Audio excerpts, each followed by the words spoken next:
Dear students, मेरे online classes के YouTube channel S के यादव को प्लीज़ लाइक करें और सब्सक्राइब कर दें ताकि जो भी मैं वीडियो आपके लिए अपलोड करूं उनका नोटिफिकेशन आप तक पहुंच जाए।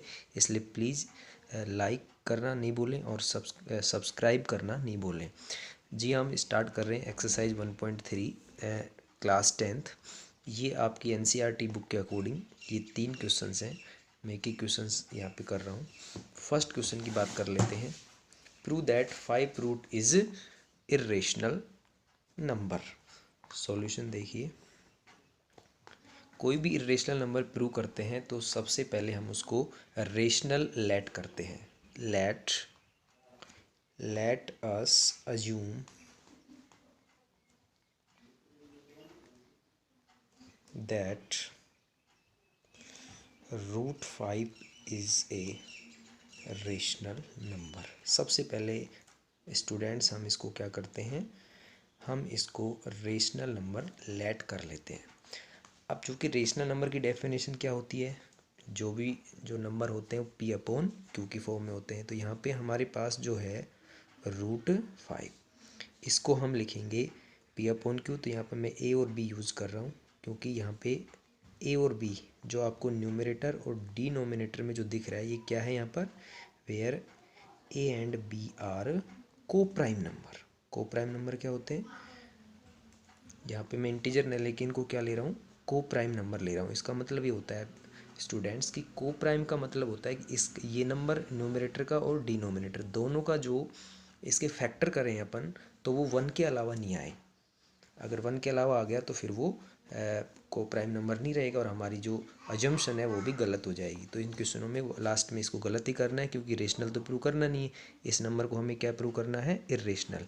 इसलिए यहाँ पर हम देखेंगे आगे चल के कि इन दोनों के जो फैक्टर हैं वो 1 के अलावा भी आएंगे। तो हमारी जो ये अजम्पशन है ऑटोमेटिकली क्या हो जाएगी, रॉन्ग हो जाएगी और हमारा क्वेश्चन सॉल्व हो जाएगा। तो हमने लेट कर लिया कि ए और बी है और ए और बी कैसे हैं, को प्राइम नंबर है। अब आपको क्या करना है, इस रूट को हटाने के लिए स्क्वायरिंग ऑन बोथ साइड्स,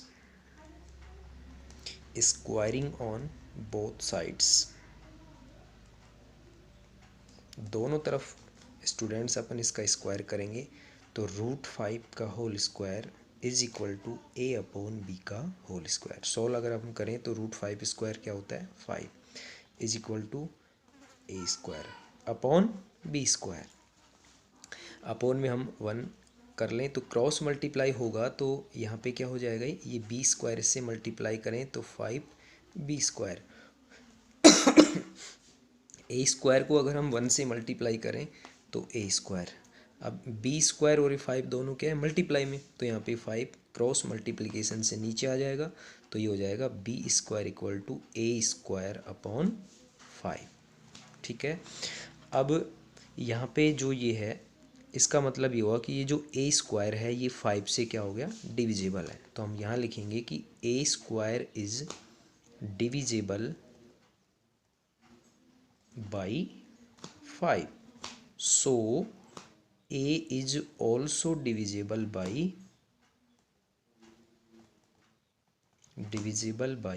5। ये देखो मैंने ये लाइन क्यों लिख दी, मैं आपको एक एग्जांपल देता हूँ। जैसे मान लीजिए ए स्क्वायर का मतलब, जैसे ए की वैल्यू क्या है, 3 है, तो ए स्क्वायर की वैल्यू क्या होगी, 3 का स्क्वायर 9।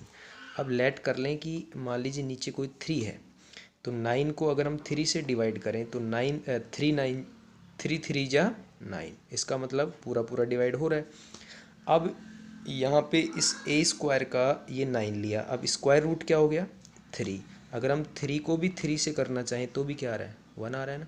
इसका मतलब डिविजिबल है कि नहीं दोनों से, यानी ये 3 था, 3 से डिविजिबल, 3 का स्क्वायर 9 वो भी 3 से डिविजिबल। इसलिए मैंने लाइन लिखी है कि यहाँ पर ये जो ए स्क्वायर है वो 5 से डिविजिबल है तो ऑटोमेटिक ए से भी डिविजिबल हो जाएगा।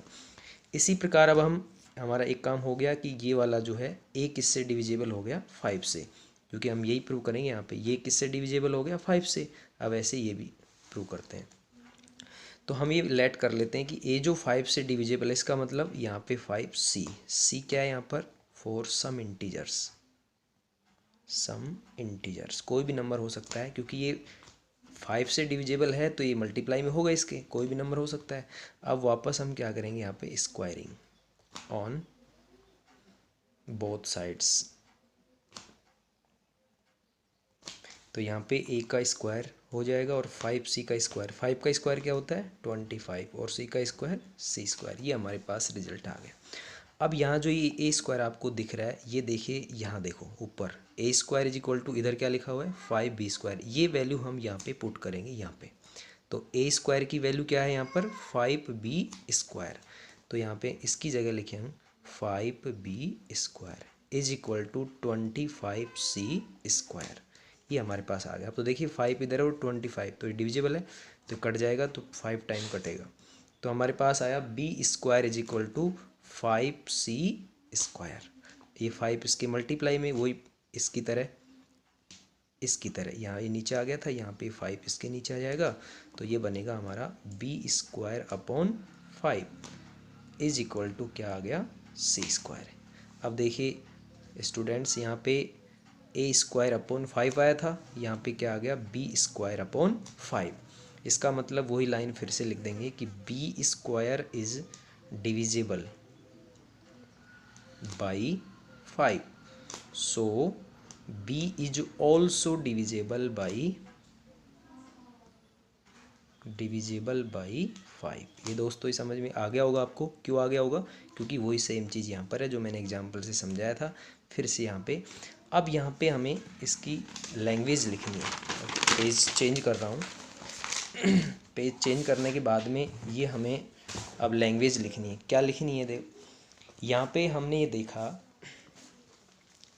यहाँ पे ए बी किससे डिविजिबल था 5 से, और बी बी किससे डिविजिबल था 5 से। इसका मतलब ये होगा here A and B have at least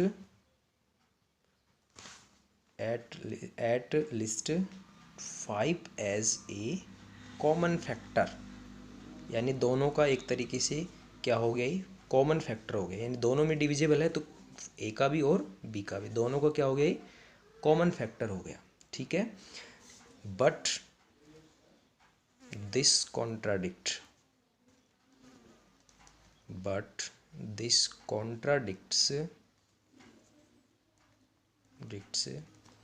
the fact that a and b, जबकि हमारा कॉन्ट्राडिक्शन विरोध ये कहता है कि a and b have no common factors other than 1। इसका मतलब समझे, इस लाइन का मतलब हमारा कॉन्ट्राडिक्शन इसलिए विरोध कर रहा है क्योंकि हमने ऊपर a अपॉन बी इसको क्या लिया था, a और b को को प्राइम नंबर लिया था, और को प्राइम का मैंने बता ही दिया कि 1 के अलावा कोई कॉमन फैक्टर नहीं होता है। लेकिन यहाँ तो क्या आ गया, यहाँ पे a और b इसका 5 भी कॉमन फैक्टर आ गया, इसलिए यहाँ पे हमारा विरोधाभास हो रहा है। इसलिए आवर अजम्पशंस वाज रॉन्ग। ये ले हमारी यहाँ पे जो अजम्पशन ऊपर लेट किया था कि √5 क्या होता है, रेशनल होता है, वो हमारी अजम्पशन यहाँ पे रॉन्ग होती हुई नज़र आ रही है। इसलिए सो √5 इज एन इरेशनल नंबर। तो डियर स्टूडेंट्स, हमारा ये क्वेश्चन था इरेशनल नंबर प्रूव करने का। तो एक्सरसाइज जो हमारी 1.3 थी, अब इसके और क्वेश्चन नंबर 2 और कर लेते हैं। 3 जो क्वेश्चन है आप खुद भी कर सकते हैं क्योंकि वो सिमिलर क्वेश्चन हैं। मैं आपको दिखाना चाहूँगा, एक बार देखिए, ये देखिए एक बार, ये है question number 2। Prove that 3 + 2 5 root is irrational. यानी इसको भी मैं प्रूव करके बता देता हूँ, फिर ये क्वेश्चन से आप इनके बेसिस पे कर सकते हैं। तो सेकंड क्वेश्चन है, प्रूव दैट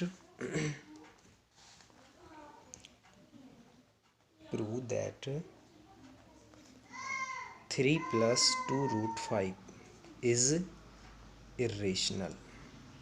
ठीक है, ये थोड़ा सा इसका मेथड अलग है। जो 2 रूट है, 3 रूट है, 5 रूट है, 1/2 रूट है, ये तो सभी क्वेश्चंस कैसे होते हैं, बोथ साइड का क्या करते हैं, स्क्वायर करने से होते हैं। और ये क्वेश्चंस बेटा सीधे ही हो जाएंगे। कैसे, सॉल्यूशन मैं इसका करता हूँ। सबसे पहले तो वही late us assume that 3 plus जो आपका नंबर है complete 3 + 2√5 is a rational number. सबसे पहले तो हम इसको क्या मानेंगे, रेशनल नंबर, जैसा कि अपने ऊपर वाले क्वेश्चन में किया था।